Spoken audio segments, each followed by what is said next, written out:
nation, stand proud. From the heart, shout it out loud now. Go Big Blue, go Giants. Go Big Blue, New York Giants.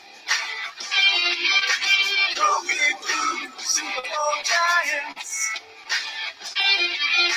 Go Big Blue, go Giants. Ground and pound, air it out. Top of the world, talk of the town. Hey, do you believe it now? Do you believe it now? Go Big Blue, go Giants. And how we doing today, all Giants fans? I'm Mac McGrath with your Big Blue, taking a walk down Big Blue Avenue. Not a lot of news with the Giants this week. There is a couple cool stories, though, that I want to get to, right? Now, this is reported by a caller named Peter, right, who called in the Geo show, Boomer and Geo show. Now, here's what Peter had to say. Peter had to say that he was playing tennis with his wife in a private tennis court. I'm trying to get the address for you real quick here.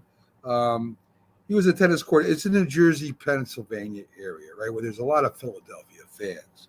And, of course, again, this is a private place where people actually pay to play tennis.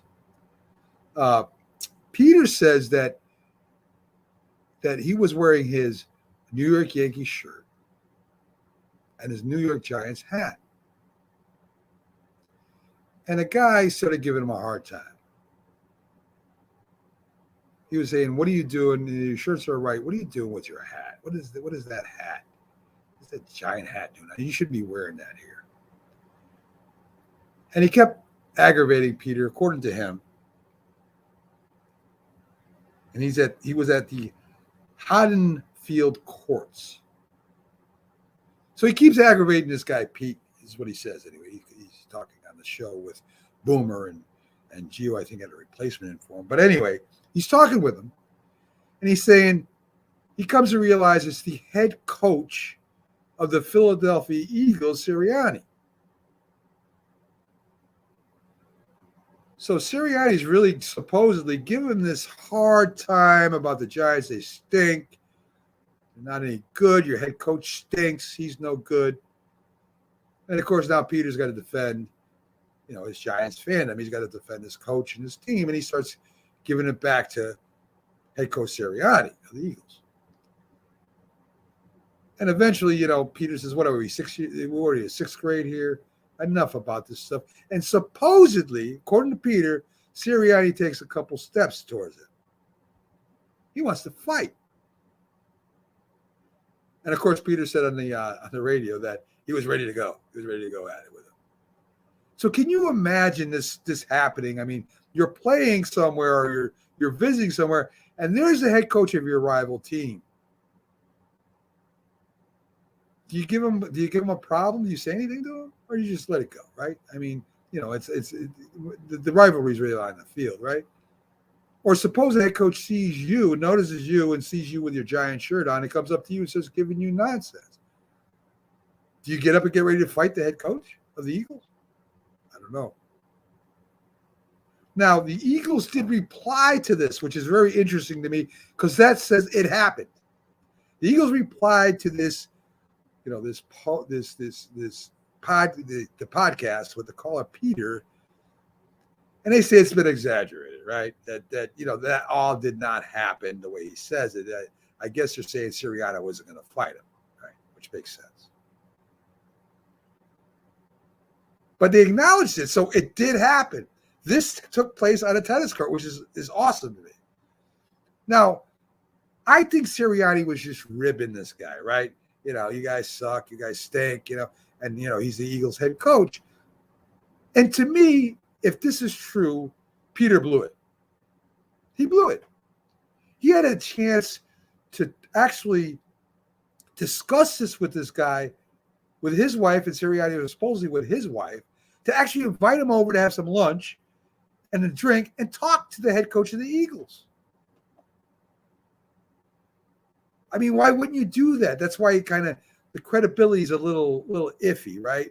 I mean, why wouldn't you in his place? I mean, you could take selfies, you could post pictures. I mean, here I am with the rival coach giving him the business. I mean, you could have done that all over the internet. And he would become a celebrity for a little while, right? I know that's what I would have done. And I would have tried to tell the head coach, hey, listen, you guys stink.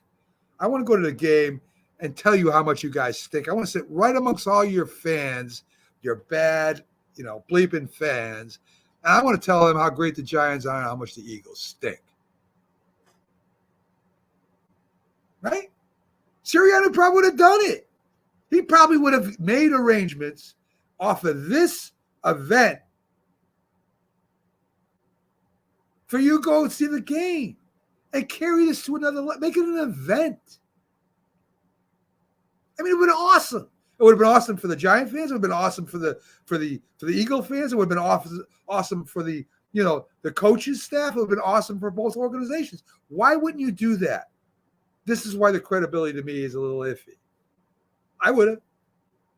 In fact, I would have wanted him to sign, my shirt, a Giants shirt, while I was there or before the game. I would have made a big deal out of this, folks. I would have took it to the limit. You pay my travel. You pay for my ticket. I'm going to sit right there. I'm going to have a big shirt. Eagles stink on it. Sirianni stinks on it. Whatever. I'm going to come up with a jersey. Giants rule Eagles. Whatever, right? Now, I know it can get a little violent in the Eagles fandom there. But, behave, don't go up there and start fighting with people if you can help it. I mean, you got to defend yourself if it happens. But I think the Eagle fans would love this. They would love ribbing you back and you ribbing them. And we could have had a major marketing thing here for both organizations. That's what I would have done. And honestly, if Sirianni stepped towards me, I'm not walking away, right? If that's for real, we're going to go. I don't believe that would happen. I don't think Sirianni is going to fight a fan. He could get a lot of trouble to begin with. But I think this was an opportunity from Peter, from the tennis courts there, to have fun and really take this all in. And, maybe the wives would have got along. Maybe you would have got along with it. Maybe you come into Philadelphia, you guys hang out, right? The field is a field. Off field is off field. We all know that. No matter what you say, we can rib each other back and forth. Dallas stinks. Eagles stink. Commandos stink. Giants stink. We can rib each other back and forth all day on social media, But when you get together and it's not on the field, the people are people, man. So what they vote for, they root for the Eagles. I'm glad they do. They should. But man, what a missed opportunity that was. Wow. So let's get to a little bit about Watson. Okay, it has nothing to do with Giants, but it has something to do with the NFL. I think that the NFL is going to suspend him indefinitely until they say it's okay. In other words, I think what the offer is you clean this stuff up and we'll put you back in. That's the offer I think on the table. There's been reports that they're going to go at least a year. That's nonsense. That's not going to happen. If that was true, Watson would have already signed it. That would be he actually structured his contract so he would make the less amount of money in the first year. So that didn't happen. So whoever's reporting that has no idea what you're talking about. It's just common sense, right? And the position Watson is in and his lawyer, they would have took that deal, and Watson would be all done. Case closed. But it hasn't been finished yet. And I think right now the lawyer and Watson are sweating big time. And so are the Browns. Because the appeal goes to Goodell. And guess what Goodell's going to do? He's going to do the same thing that they've been wanting to do, suspend him indefinitely, and that a lot of owners want to see happen. They don't want this constantly dripping all year with different allegations coming out, all these protests, all this stuff going on makes the NFL look terrible. They don't want that. They really don't want that, no matter what happens. And Cleveland Browns are in a hell of a position right now, aren't they? Brissett, Okay. Good talented team. Of course, the question is about, are you going to bring back, Baker Mayfield? Baker Mayfield said they both split, but he did say something at the end of the interview. He said, if the Browns want me back, they can contact me and we'll talk. I don't know what's going to happen there. It's just an interesting NFL piece. I know this is Big Blue Avenue, but I wanted to make everybody clear because it does affect the NFL and all, including the Giants, because that thing is just a big mess with him and Flores, and it does affect the Giants in a way. So the GM of the Giants, Joe Schoen, liked what he saw from this third round left tackle pick or guard pick from North Carolina. He likes what he sees. In fact, he likes it so much, he turned around and drafted his teammate at 127, and they're impressed with him too. It's very interesting that the Giant line has now become competitive at all levels. You got the vets there, that some of them are very good. They've been on winning teams. You got a new center who's never played that position before, but supposedly, I think he's called Dirtbag or Mean Dog or something like that. Supposedly he likes to mix it up. So that's their center. The first time Feliciano is their center. First time he's ever played center. He's played interior line before. Very interesting to me, right? You got the 3 second-year players that were good, hurt now and then, but when they played pretty well, right? Thomas as a left tackle. Young, strong, pretty quick, anchors that left side. And then you got Sean LeMahieu at guard, who, when he was in, they ran behind him, and he's kind of a mean guy too. He kind of has an attitude, loves to hit. I expect he's going to be battling one of the veteran guards. And then you have Pert, who I think would be your right tackle. He didn't play. He was switched off and on between I don't even say his name. I'm not going to say his name. He was the Patriots tackle before. I don't even talk about him anymore. But he was switched off and on between him and Thomas. And when he played pretty well. So maybe he gets that extra long look at right tackle. And you now have a foundation, folks. You now have a foundation of an offensive line that can go on. But they like these rookies too. So we really have competition right now at line. The thing is cohesiveness, right? We know they haven't been cohesive and had any chemistry for the last few years. We know that already. They've been awful. If this new line coach can get them together from Buffalo, can get them together on the same page with chemistry, we're on our way, guys. That's the only thing that's been stopping us. And if we're not, and then 2 of our key players are gone. But I think this is the key to the whole season, of course. Both lines, you win there in the trenches. We all know, being football fans, that's what happens. The Giants have scored, 20 points a game. How do you win? You can't win with that. 22 points. You got to score 30 points a game at least to be in the game, guys. 28 to 30 points with a great defense to be in the game. So hopefully this is the offensive line, what needed to be done. They got some talent on the outside. We'll see. We'll see what happens there, but they got to win. Also on the other side of the ball, they got basically a walk-on. Micah McFadden. He's a walk-on who was drafted very, very late. From what they're saying, and this is coming from, and of course everybody talks big about things, this guy has a shot at starting this year. Imagine that. He's a good tackler, like Hernandez. When Hernandez said that.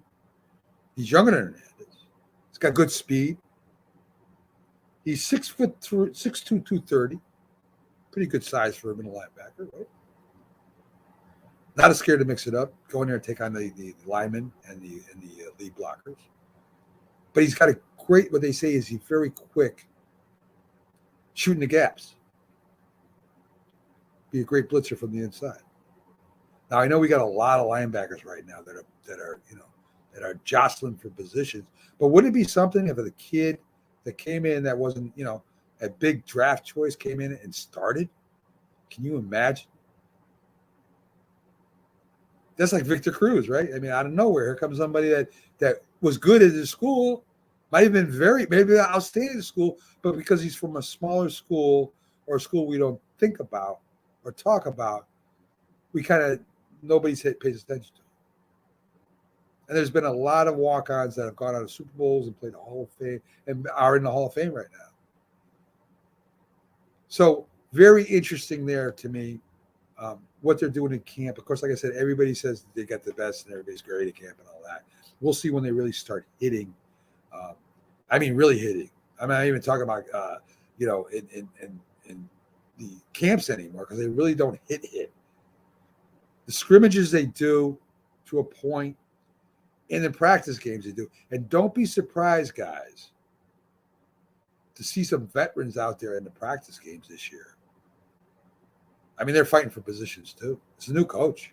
They got to prove something. So I would think in those preseason games, not only are you going to see a lot of rookies, draft choices, you're going to see a lot of veterans out there trying to keep their jobs. They right now got an overflow offensive lineman. They got an overflow linebackers, right? How do you figure it out if you don't play them? And if they play them and they look good during preseason, you don't get that vet a shot. You're a fool. So I think it's really going to be competitive. I expect the preseason games to have more veterans in it, as well as these young rookies. So that's about it. That's about it with the Giants news. There's always some nugget turning up that I found, like the Philadelphia Giant fan. Very interesting. The Philadelphia head coach was against a Giant fan. Very interesting. So, folks, that's it for Big Blue Avenue. Thank you for joining me, Giants fans. And I'll see you next Monday, I think next Monday I come back on, as you'll be seeing other shows from Thursday through Sunday. Have a great day, folks. Glad you joined me. Go Giants.